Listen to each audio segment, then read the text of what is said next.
नमस्कार. तर आज आपण बनवणार आहोत मस्त चमचमीत आणि मसालेदार चना मसाल्याची रेसिपी. तर एकदा या पद्धतीने नक्कीच ट्राय करून बघा आणि रेसिपी थोडी जरी आवडली तर व्हिडिओला लाईक आणि शेअर नक्कीच करा. चला तर मग रेसिपीला सुरुवात करूया. तर इथे मी रात्रीच हे चणे भिजत घातले होते. तर बघू शकता रात्रभर भिजत घातल्यामुळे चणे चांगले असे भिजलेले आहेत. तर सर्वात आधी आपण याला बॉईल करून घेणार आहे, म्हणजे चणे आपले चांगले सॉफ्ट झाले पाहिजे. तर यासाठी मी इथे कुकर घेतलेला आहे आणि हे जे चणे आहेत ते आपण याच्यामध्ये टाकून घेऊयात. तर हे चणे तुम्ही कुठलेही घेऊ शकता. माझ्याकडे हे ब्राऊन चणे होते त्याच्यामुळे मी हे घेतलेले आहेत आणि सगळे चणे या कुकरमध्ये टाकून घेतले आहेत. तर आता याच्यामध्ये पाणी टाकून घ्यायचं आहे. तर मी इथे 1 ग्लास आणि परत थोडंसं पाणी टाकून घेतलेलं आहे. तर आपण जास्त ग्रेव्ही करणार नाही आहे त्याच्यामुळे मी थोडंसं पाणी कमीच टाकलेलं आहे. 1 चमचा मीठ टाकून घ्यायचं आहे, म्हणजे चण्याच्या आतपर्यंत मीठ जाईल. यासोबतच अगदीच चिमूटभर मी इथे खाण्याचा सोडा घेतलेला आहे. तर इथे बघू शकता त्यातूनही मी थोडा कमीच टाकलेला आहे, कारण याच्यामुळे चणे चांगले सॉफ्ट होतात. तर आता आपण हा कुकर जो आहे तो गॅसला ठेवून 4 शिट्ट्या मोठ्या गॅसवर होऊ द्यायच्या आहे. नंतर गॅसचा फ्लेम कमी करून परत याला आपण 10 मिनिटं होऊ द्यायचं आहे, म्हणजे चणे आपले चांगले सॉफ्ट होतील. तर जोपर्यंत आपला कुकर होतोय तोपर्यंत आपण इथे एक मसाला करून घेऊया. तर यासाठी मी इथे याच्यामध्ये लसूण घेतलेला आहे. तर लसूण तुमच्या हिशोबाने कमी जास्त घेऊ शकता. सोबतच 1 इंच आल्याचा तुकडा घेतलेला आहे. 2 हिरव्या मिरच्या घेतलेल्या आहेत. इथे 5-6 मी इथे खोबऱ्याचे काप घेतलेले आहेत. तर सुक्या खोबऱ्याचे काप घेतलेले आहेत. यासोबतच 2 मोठ्या साईजचे कांदे घेतलेले आहे. आता याचं आपण वाटण करून घेऊया. तर पाणी न घालता मिक्सरला वाटून घेते. तर इथे बघू शकता ही पेस्ट आपली तयार झालेली आहे. तर आता गॅसवर एक कढई ठेवली आहे. याच्यामध्ये तेल टाकून घेऊयात. तर मी इथे 4 चमचे याच्यामध्ये तेल टाकून घेतलेलं आहे. तेल चांगलं गरम झालं की याच्यामध्ये अर्धा चमचा जिरं टाकून घेऊया. सोबतच 1 कलमीचा तुकडा टाकून घेणार आहे. 4 लवंग टाकायचे आहेत आणि 1 तेजपान घेतलेलं आहे. तर याला आपण तोडून टाकून घेऊयात. आता जिरं आणि मसाले चांगले असे तडतडून झालेत की आपण याच्यामध्ये जी पेस्ट तयार करून घेतली होती ते टाकून घेऊयात. तर ही सगळी पेस्ट मी याच्यामध्ये टाकून घेते.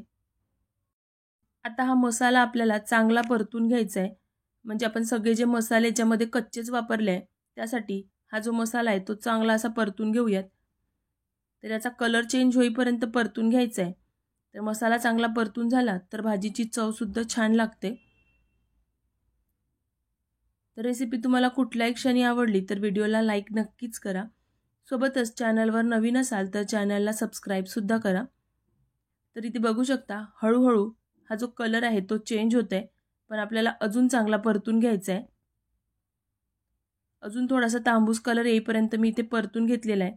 तर आता हा बघू शकता या पद्धतीनेच परतून घ्यायचं आहे. तर याची भाजल्यानंतर क्वांटिटीसुद्धा आपल्याला कमी दिसते. यानंतर याच्यामध्ये 2 टमाटरची प्युरी याच्यामध्ये करून घेतलेली आहे, ते सुद्धा मी टाकून घेतली आहे. आता याला छान असं मिक्स करून घेऊयात. तर टमाटर चांगले शिजले पाहिजे याच्यासाठी आपण मीठसुद्धा याच्यामध्ये टाकून घेऊयात. तर आपण चण्यामध्ये सुद्धा मीठ टाकलं होतं त्याच्यामुळे मीठ जरा जपून टाकायचं आहे. याला चांगलं आता मिक्स करून घेऊयात. सोबतच काही सुखे मसालेसुद्धा टाकून घ्यायचे. तर 1 चमचा काश्मीरी लाल तिखट घेतलं आहे. सोबतच पाऊण चमचा साधा आपलं रेग्युलर जे तिखट असतं ते घेतलेलं आहे. पाव चमचा हळद घेतली आहे. 1.5 चमचा धने पावडर घेतलं आहे. धने पावडर थोडं जास्तच टाकायचं आहे. 1 चमचा गरम मसाला टाकून घेऊया आणि पाव चमचा आमचूर पावडर टाकायचं आहे. याने भाजीची टेस्ट खूप छान लागते. तर याला छान असं मिक्स करून घेऊयात. आता सगळे मसाले आपल्याला परत याच्यामध्ये चांगले मिक्स करून 2-3 मिनटं परतून घ्यायचे, म्हणजे हा जो मसाला आहे ना तो ड्राय झाला पाहिजे. तर टमाटरसुद्धा चांगले शिजले जातील. तर आपण याला ड्राय होईपर्यंत चांगलं परतून घेणार आहे.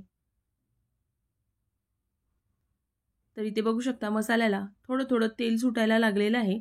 तर याच पद्धतीने चांगलं असं परतून घेऊयात. तर मसाला चांगला परतून झाला आहे. आपण जे चणे ठेवले होते ते सुद्धा बॉईल झाले आहेत, तर बघून घ्यायचे. तर बघू शकता मस्त असे सॉफ्ट झालेले आहेत. तर आता आपण हे चणे याच्यामध्ये टाकून घेऊयात. तर आपल्या हे जे पाणी आहे ते सुद्धा वापरायचं आहे, त्यामुळे मी इथे सगळेच टाकून घेते. तर एवढं पाणी टाकलं आहे, पण याच्यामध्ये ग्रेव्ही होणार नाही. आपण याला चांगलं असं मिक्स करून घेऊयात. तर आपल्याला थोडंसं ड्रायच करायचं आहे. तर तुम्हाला जर ग्रेव्हीवाले बनवायचे असेल तर तुम्ही पाणी याच्यामध्ये थोडंसं परत वाढवू शकता. चांगले असे मिक्स करून झालेत. नंतर आपण याला झाकून 7 ते 8 मिनटं मंद गॅसवर ठेवायचं आहे. म्हणजे जो मसाला आहे तो चण्याचा चांगला आतपर्यंत जाईल. तर आता आपण याला झाकून ठेवून घेऊयात. 8 मिनटं झालेली आहेत. आता आपण बघून घेऊयात. तर इथे बघू शकता मस्त असा आपला चना मसाला तयार झालेला आहे आणि कलरसुद्धा खूप छान आलेला आहे. चवीला देखील अप्रतिम बनतात.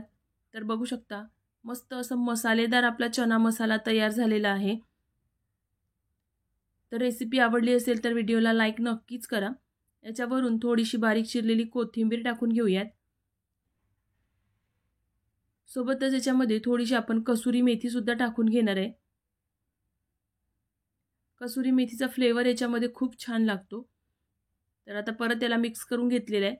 आता मी इथे गॅसचा फ्लेम बंद करून देणार आहे, कारण आपला जो चना मसाला आहे तो तयार झालेला आहे. तुम्ही पुरीबरोबर, भाकरीबरोबर, भाताबरोबर कशासोबतही खाऊ शकता. अगदी मस्तच लागतात. तर रेसिपी आवडली असेल तर व्हिडिओला लाईक करा. चॅनलवर नवीन असाल तर सबस्क्राईब करा. तर भेटूया अशाच नवनवीन रेसिपींसोबत. Bye bye. Take care.